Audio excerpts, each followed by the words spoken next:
Today we're taking a deep dive into the 2026 Kawasaki W800 Special Edition, a motorcycle that bridges the gap between the classic and the contemporary. This is for riders who love heritage, style, and enough performance to make each ride feel special. We'll cover key features, design cues, performance aspects, what makes the Special Edition stand out, pricing, and whether this is a bike that should be on your short list. Let's get rolling. The heart of the W800 SE is its engine, a 773cc, air-cooled, vertical twin, parallel twin, 4-stroke, using Kawasaki's heritage bevel gear camshaft arrangement. It's built to produce strong torque in the low to mid-RPM range. Riders report that the engine feels mellow when cruising, but with enough grunt when you open it up, especially around 4,000 to 6,000 revolutions per minute. This is typical of the W800 line. Kawasaki 1.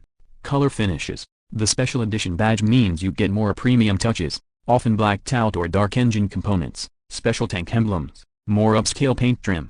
In past incarnations, the SE has featured gold anodized wheel rims, blacked or matte black exhausts, contrasting striping or accents. Wikipedia 3. Chrome versus black. Traditional parts like the exhaust, the tank badges, etc., get more premium treatment. For example, parts that might be polished metal or chrome on the regular edition may be matte or blacked for contrast. The riding position, fairly upright, relaxed handlebars, a long tuck-and-roll style seat with ribbing, good for two-up riding. Seat height is modest, about 790 mm, so accessible to many riders. Kawasaki Europe 2. Lighting instrumentation. The headlamp is retro-styled but modern and tech-led in many regions, with classic round ring, lens design, etc. Instrument cluster is dual dials for speed and revs, often with a classic face and design cues to evoke the vintage Kawasaki W lineage. Kawasaki Europe 2. On city streets, this bike shines where you don't need blistering top end. The usable torque lowdown means good roll-on acceleration from mid-range.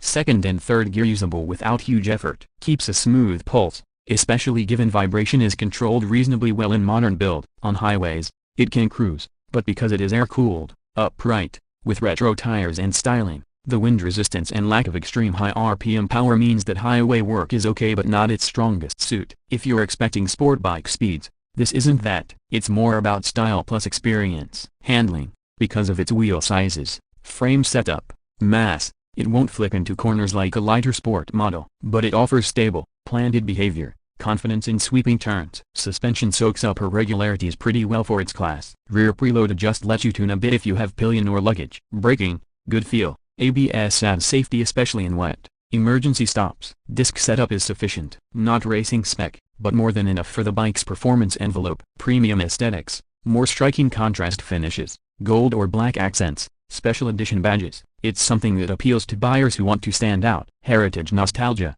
The W800 line is one of the most successful retro-styled bikes in the Kawasaki stable. The SE version leans more heavily into that heritage. For someone who values retro styling as much as function, that matters. Usability plus style. You get enough modern feature as a fuel injection, ABS, reliable twin, modern suspension to make it practical day-to-day, but with the charm and emotion of the old school. Accessibility. The seat height, / 790 mm, relatively simple mechanical setup, air cooling, fewer electronics than a full modern sport bike, less intimidating power makes it a bike many can live with and enjoying.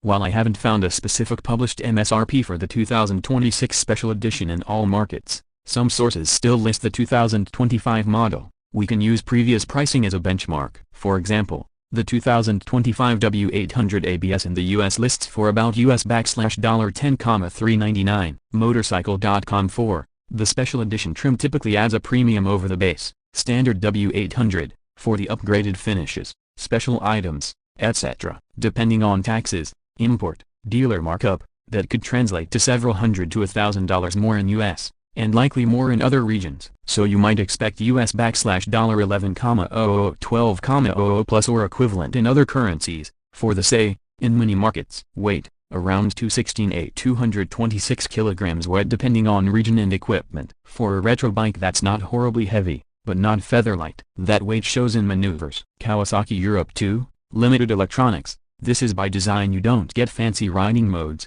or huge digital displays, or aggressive performance electronics. If you want cutting-edge tech, you may prefer something more modern. Top-end, high-speed, not built to dominate highways. Engine feels more at home at lower revs. Wind buffering at high speeds because of upright posture may be tiring. Cost of ownership, Vintage-looking parts and finishes often need more care. Painting, chrome, badges, etc. may require more upkeep, and air-cooled engines can suffer more in very hot or very cold extremes. If you're someone who loves classic motorcycle aesthetics, the sound, the feel of a vintage machine, but want something you can ride every day without complete compromises, the 2026 Kawasaki W800 Special Edition is a compelling option. It gives you enough performance, comfort, and reliability, wrapped in style that appeals to both nostalgic riders and those who appreciate craftsmanship. If you care more about outright sport performance, high top speeds, cutting-edge electronics, you'll want to compare it with modern retro sport models. But if character, presence, and that blend of heritage with usable performance are what you value,